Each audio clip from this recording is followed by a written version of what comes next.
Magnitudes vectoriales. Hay que entender las magnitudes vectoriales para poder luego hacer operaciones con vectores. Vimos en temas anteriores, en videos anteriores, que las magnitudes físicas pueden ser escalares o vectoriales. Escalares es que solo la cantidad de magnitud las define, por ejemplo la masa. La masa de un cuerpo en la Tierra, en la Luna o en cualquier otro sitio vale lo mismo, tiene el mismo valor. Eso es una magnitud escalar, lo mismo que la rapidez, la distancia, el trabajo. Mientras que las magnitudes vectoriales, además de la cantidad de magnitud, tienen dirección y sentido. Entonces es importante entender estos conceptos para poder luego hacer operaciones y resolver problemas que incluyan magnitudes vectoriales. Entonces entendamos qué es esto. Magnitud ya sabemos que es un número. La dirección hace referencia a un ángulo y el sentido a un punto cardinal. Entonces tenemos, para contestar este problema, esta situación, varias magnitudes vectoriales que parten de disparar un proyectil con una velocidad inicial v sub 0 en una dirección θ grados y sentido norte del este. Entonces tenemos aquí datos del problema que serían la velocidad inicial, que sería 19,6 metros, la dirección, que son 30 grados, y el sentido al norte del este. Con estos datos se puede calcular la velocidad inicial en x, que depende del coseno, y nos da 17 metros sobre segundo.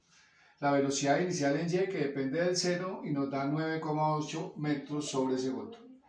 La velocidad en x sabemos que es constante, mientras que la velocidad en y es variable. El desplazamiento en x es igual a 34 metros. Entonces tenemos aquí representada la posición en función del tiempo en x, que es una línea recta para determinar que la velocidad es constante, mientras que en y la posición contra el tiempo es una parábola, media parábola que abre hacia abajo, para decir que esta varía, la velocidad en y es variable. Con esta información entonces podemos describir los siguientes vectores o magnitudes vectoriales. El desplazamiento diferente a la distancia, que es un escalar. El desplazamiento es el cambio en la posición. Entonces el desplazamiento puede ser positivo si el cuerpo avanza, negativo si retrocede, y cero si va y vuelve al punto de partida. Entonces, en el caso tenemos un desplazamiento en y, donde el cuerpo sube y baja. O sea que avanza 4,9 metros y retrocede 9 metros, es decir, que el desplazamiento en y es igual a 0. Igual, las posiciones son la misma, entonces posición final menos posición inicial da 0. En x, mientras el cuerpo sube y baja, avanza. Entonces avanza todo el tiempo y ya tenemos el desplazamiento, que es de 34 metros. Bueno. Ahora, para calcular la velocidad media es el desplazamiento, o sea, el cambio en la posición sobre el cambio en el tiempo. Entonces en y tenemos que delta y, que es el desplazamiento en y, es igual a la posición final, que es 0, menos la posición inicial, que es 0.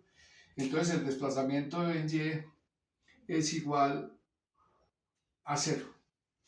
Entonces la velocidad media en y, que es un vector, es igual a 0. Ahora en x tenemos que el cuerpo tiene un desplazamiento de 34 metros. El cuerpo avanza todo el tiempo, su desplazamiento es positivo, entonces la velocidad media en x va a ser igual al desplazamiento, que es 34, sobre el intervalo de tiempo, que son 2 segundos. Entonces la velocidad media en x es igual a 17 metros sobre segundo, que ya la habíamos calculado inicialmente. Entonces Ahora, la aceleración. La aceleración mide el cambio en la velocidad en el tiempo, en un intervalo de tiempo. Entonces, en y vamos a calcular el cambio en la velocidad. Entonces, tenemos dos velocidades. La velocidad en este punto y en este punto son equivalentes, pero de signo cambiado. Es decir, que la velocidad aquí es la misma que acá, pero una es positiva y la otra es negativa. Entonces tenemos que la velocidad final en y es igual a esta, que es 9,8 cambiada de signo. Entonces la velocidad en y final es menos 9,8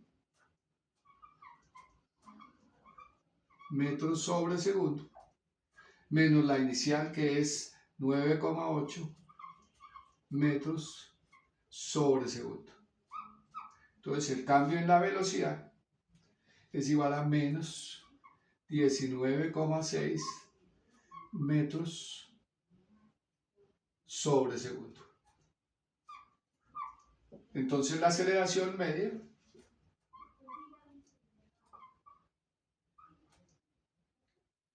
en y va a ser igual a menos 19,6 dividido en el intervalo de tiempo que son 2 segundos, o sea, menos 9,8 metros sobre segundo al cuadrado. Y este es el valor de la aceleración de la gravedad. Entonces este cuerpo sube y baja con la aceleración de la gravedad. Ahora con respecto a x, resulta que la velocidad final y la inicial son la misma porque la velocidad es constante.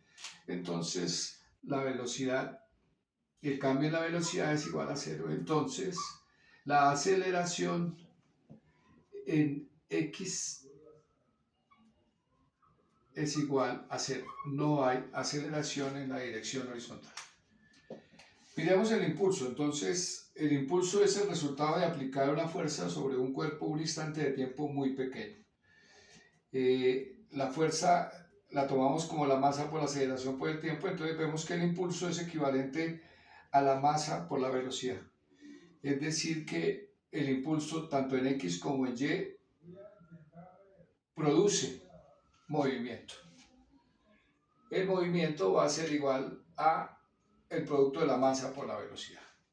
Entonces miremos qué es la cantidad de movimiento. Entonces la cantidad de movimiento, de acuerdo con lo que resolvimos acá, equivale al impulso y en este caso entonces es igual al producto de la masa por la velocidad.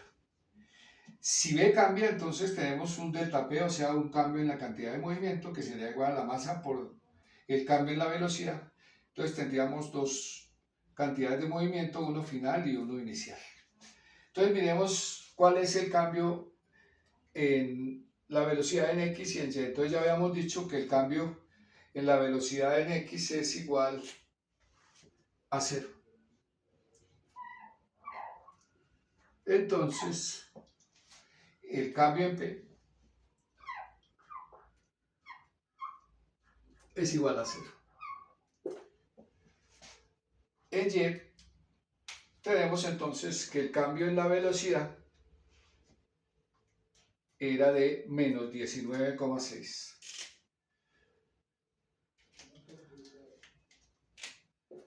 Menos 19,6 metros sobre segundo. Entonces el cambio en P va a ser igual a la masa, que es, la teníamos definida al principio de 0,01 kilogramos. 0,01 kilogramos por menos 19,6 metros sobre segundo. Entonces nos queda menos 0,196 kilogramos por metro sobre segundo. Entonces, en Y tenemos una cantidad de movimiento negativa.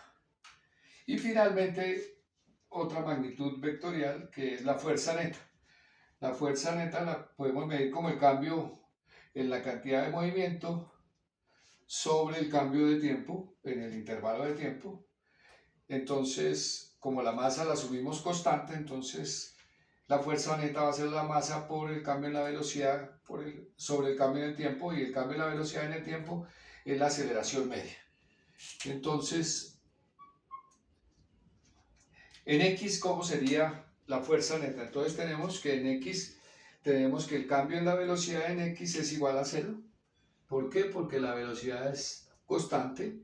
Entonces, la aceleración en X es igual a cero. El cuerpo se mueve con velocidad constante. En cuanto a la fuerza neta en Y, entonces hay un cambio en la velocidad. El cambio en la velocidad ya lo tenemos, que es menos 19,6. Menos 19,6 metros sobre segundo.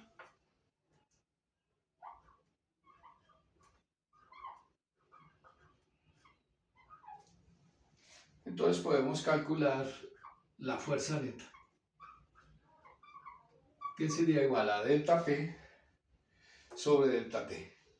Delta P es menos 0,196 kilogramos por metro sobre segundo por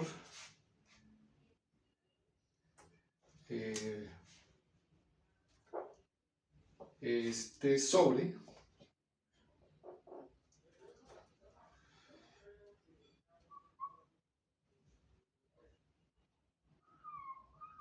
el cambio en el tiempo, que son 2 segundos.